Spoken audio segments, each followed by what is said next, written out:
everyone, it's Annie, and I'm going to read something that I read this morning from The Magic of Thinking Big, and it's something that I think a lot of our new coaches and myself and a lot of people go through when they're starting this business because it does ask you to think big.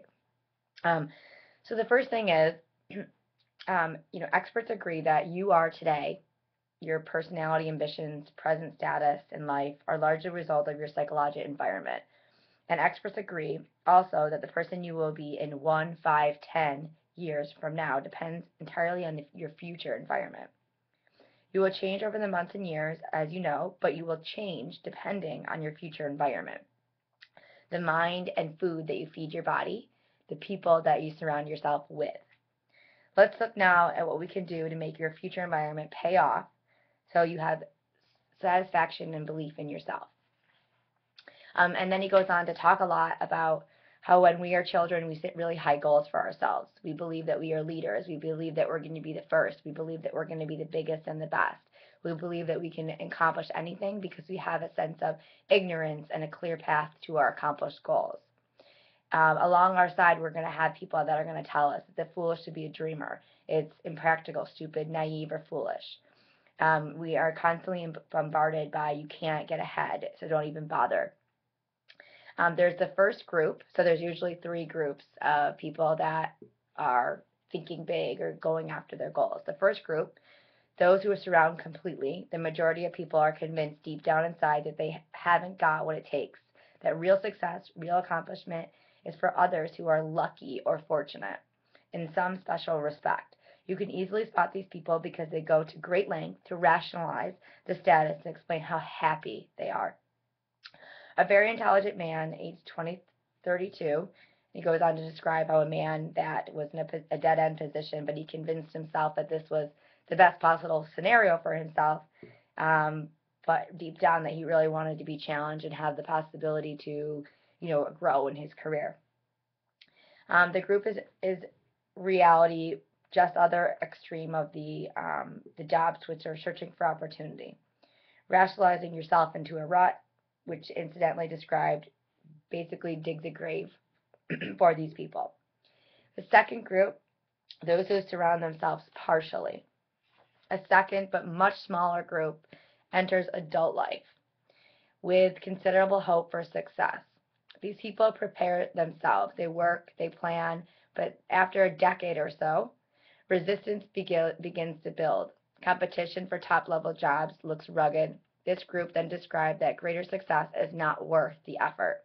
They rationalize we're earning more than the average person, and we live better than the average. So why knock ourselves out? Why go for it? Actually, this group has developed a set of fears: fear of failure, fear of social disapproval, fear of insecurity, fear of losing what they already have. They have surrounded themselves. This group it often includes very talented, intelligent people who elect to crawl through the life because they are afraid to stand up and run. Most often, they are fear of what other people think. The third group, those who never surrender. This group, maybe 2 or 3% of the people, doesn't let permission dictate, doesn't believe in surrounding or to suppressive forces, doesn't believe in crawling. Instead, these people live and breathe and process. This group is the happiest because it accomplishes the most. People in this group earn an average of over 50,000 annually per year. These people become top salespeople, top executive, top leaders in their respective fields. They have to make sacrifices, but they know that the sacrifice is worth the long-term results. These people find life stimulating, rewarding, worthwhile. These people look forward to each day, each new encounter, each person, and view it as an adventure to fulfill their life.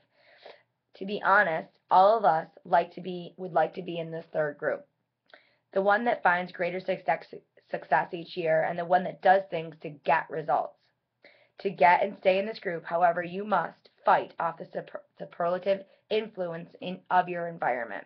To understand how persons in the first and second group will unwittingly try to hold you back, study this example.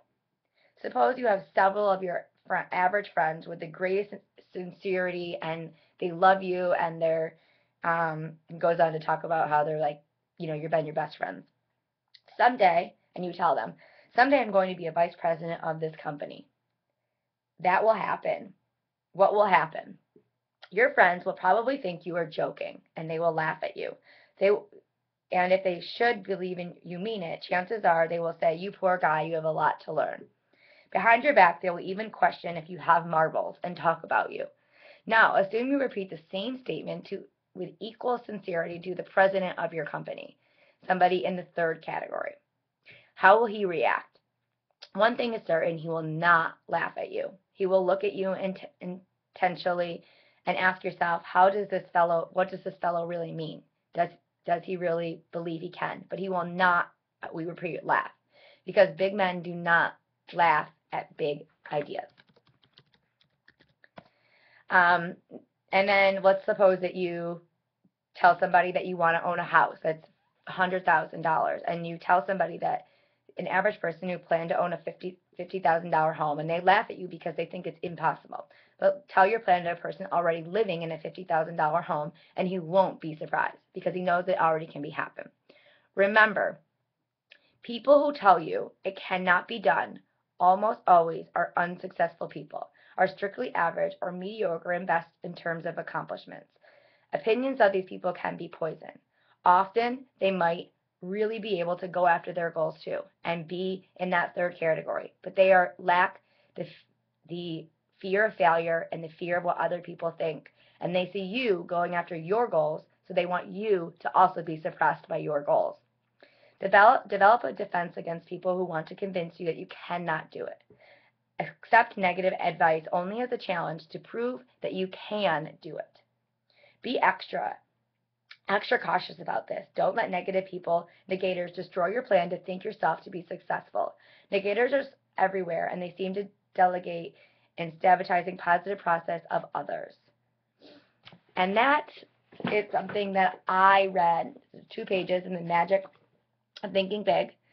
And I think it's something that a lot of new coaches go through, is getting over that hump of, just be cautious of sharing your goals and your dreams with people that you feel like might tear them down. If you really want to share your goals and your dreams, then share them in the coach group, or share them in the Boom Fam, or talk to your coach about it. Write it down. Share with people that you know are going to help you and push you forward and give you positive feedback. Hope that was helpful, guys.